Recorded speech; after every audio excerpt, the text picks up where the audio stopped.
Hey everybody, how's it going? I'm Sethum and welcome back to another video. This time around I'm doing another shard opening for Raid Shadow Legends. This is on my own account, as you can see, and we have 2 times the sacred shards. I do have a sacred shard, so I'll give that a go and see what happens. We've got some other shards, we've got some void shards as well, and some ancient shard as well as some mystery shards. So this video will be adding to my little collection of tests to see how best to increase my chances with regards to getting those legendary champions.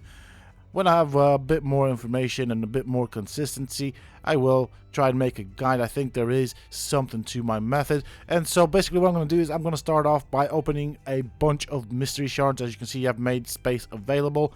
And so I've got 46 ancient shards, 6 void shards, and actually 2 sacred shards. I do apologize for that. I did say 1 sacred shard, so we'll see what we get out of this. I should get a legendary by my calculations. And the way I'm going to do this is I'm going to open up several batches of mystery shards just to get things rolling. And hopefully I don't see any blues in the mystery shards, which would then mean that I have a better chance of getting a legendary. That is the aim of the game. And with that being said and done, once I will have opened the mystery shards, I will just feed absolutely everything I get out of these to a random champion and then go back to opening some more shards. Now this is a little theory that I have, where by opening up the mystery shards without seeing a blue in there, that does significantly increase my chances of getting a legendary out of the other shards. We'll see if this is consistent. I guess there we go. So there's my blue. That's kind of bad for me. So I'll try and open up some more. Hopefully we don't see any blues. Now the blue champion out of the mystery shards means that that really rare occurrence has taken place. I'm going to basically feed everything to Tyrell. Tyrell does also need leveling up, so I guess that's, you know, a pro to look at. I just wish I could do this a bit faster, but it is what it is. Okay, I kind of wanted to feed him a bit more, more than 6, but it is what it is. Now, obviously, everything was calculated here. I am trying to actually go faster than the game allows me, which is a bit awful, but whatever. I'm trying to click on things a bit quicker. And I'll go. And the thing is, once it started its animation, I can't really put any more champions and start the next feed. I have to wait for the stupid animation to finish, which is a bit annoying. Okay, now because I am on a specific number of spaces, I'm going to have to feed that rare champion. Unfortunately, it is what it is. I don't have much space. It's not anything major that I'm going to be losing, so let's go for another several stacks of the mystery shards and see what we get.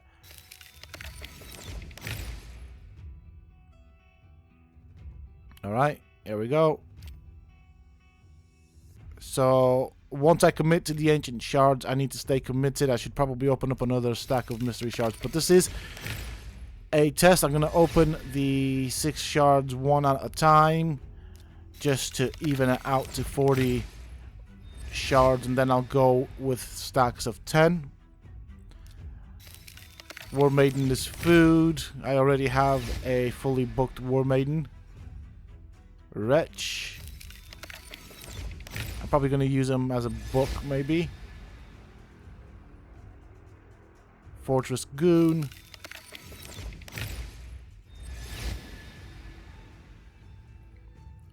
Sorceress. Probably user has a book for my sorceress. At the moment, I still need to book quite a few, so I guess a couple of books here. So now I'm going to go with the 10 pulls, so I should be able to pull 2 stacks of 10. We'll see what we get out of this. Hopefully something decent.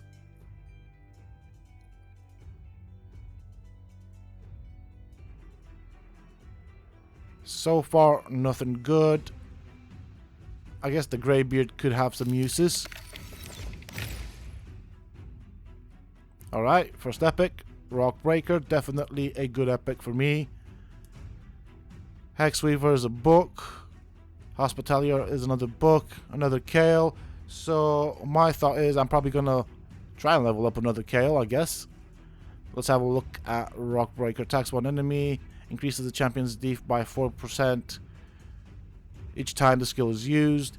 Has a 75% chance of placing a provoke buff for 1 turn. That's pretty good. So he's definitely a decent champion. I'm going to be needing that. So that's my provoke champion right there. Time to clear out my inventory. And I'm going to start feeding the common and uncommon champions to Tyrell again. So now that I've committed to the blue shards, I'm going to stick with that. There's no point in going back to the mystery shards. I'm going to go with the blue shards all the way and just kind of go with it. There's no point, just because, simply put, at this point I should have a decent chance of getting a rare occurrence to take place. I'm trying to find a champion to feed all these things to, something that would actually get decent levels. So I'll go for Rockbreaker. I guess that is a good champion to feed all of the other food champions. Get some levels on him, because I am going to level him up. He is my provoke champion, so I'm going to be using him both in the arena once I level him up, as well as in the campaign, I guess. And 2 more champions to go. That's that.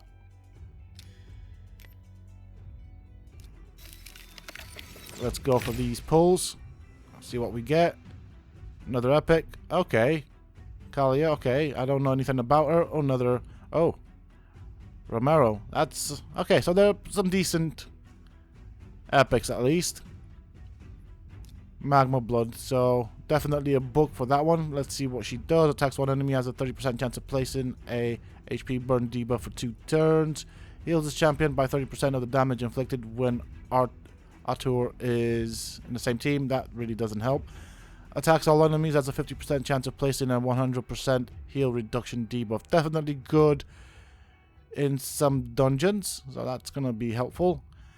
Attacks 3 times at random. Each hit has a 60% chance of placing the HP burn debuff. So 60%. Attacks one enemy, places a 7.5% continuous heal buff on the ally with the lowest HP for 1 turn. Places a 15% continuous heal buff on all allies for 2 turns. Steals 1 buff from random enemy. Places a shield buff. So definitely a decent champion right there. I can see uses for him, especially in the arena.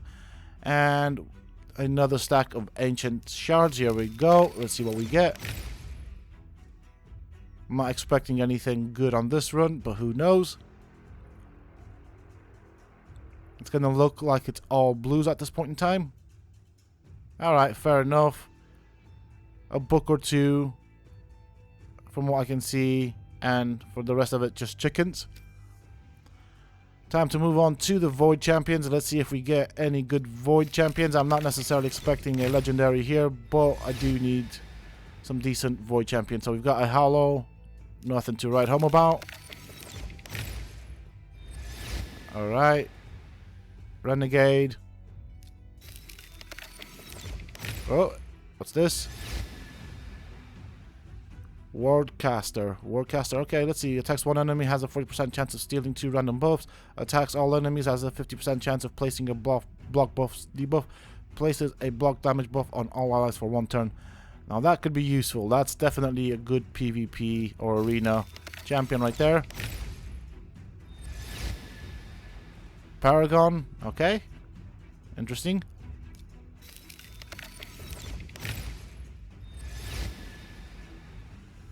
Alright. Another champion that wasn't really that useful. Okay. Stitched Beast. And there goes my Void Shards. So now we are on to the final 2 shards. Hopefully I get something decent out of that. My chances should be quite okay. There's a 12% chance of getting a legendary out of these. I haven't seen any Legos, so let's see what we get. Oh, there's my legendary right there, and I have Alton. So that's a good defense champion. Many uses for this guy. He's got a decreased attack, which is pretty decent. I can see several uses for him. Increased defense, so places a 60% increased defense on all allies. And then there's a bit of a revive on him. Not necessarily all that useful. It's one of those things that, to be fairly honest, doesn't really help me with much. I reckon I won't make much use of that revive. I should have really opened up some other shards, but I don't have any more space to open them up in, so that's why I just went for the sacred shard. Now, ideally at this point, you want to save the final sacred shard if you were to have gotten a legendary until you can open up several mystery shards before that, just to give yourself a chance for getting a legendary. But I don't have the space to open up stacks of 10s, and this is where I'm at with regards to the summon rush, which is pretty good. I got a couple of things that I could use, lots of energy, some gems, and some silver, some brews. I'm pretty close to getting another book, so I might make use of those sacred shards. I nearly forgot what they were called. So I've got 150 sacred shards. I'm going to see if I can probably get that rare tome. I will definitely be needing them. And so this is what I got so far. And with that being said and done, another pull with another legendary, at least a legendary. So that's good enough.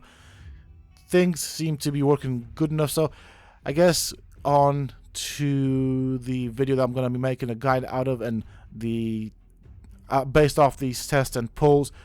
A good time to pull is also when you get an increased chance of getting a legendary or increased chance of getting something decent.